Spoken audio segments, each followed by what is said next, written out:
Okay, Ramla from Saudi Arabia, she says, what's the minimal period between the two menstruations?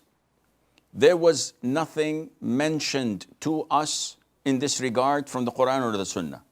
So all what you may read is ijtihad from the scholars who came and thought that this might be the right period. So some would say 14 days, some would say a day and a night, some would say this or that.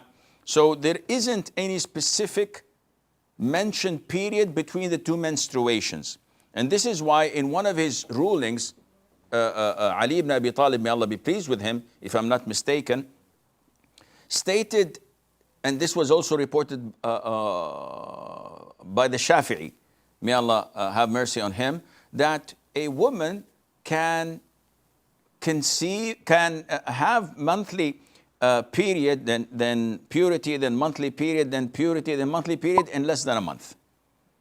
And this is rare, but it can happen.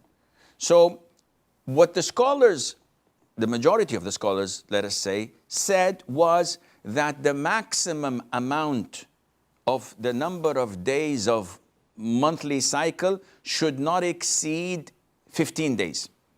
So if a woman gets 7 days monthly cycle, and then she gets purity for a couple of days or 10 days or 7 days, and then gets another 7 days of monthly cycles, this in a less of a month reach 14.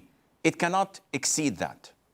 Because if it were to be 15, this means that the purity would be less than 14 days per month, and the menses cannot exceed the purity.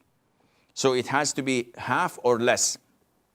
But in regards of the minimal period between the two monthly cycles, there isn't anything mentioned in that, and Allah knows best.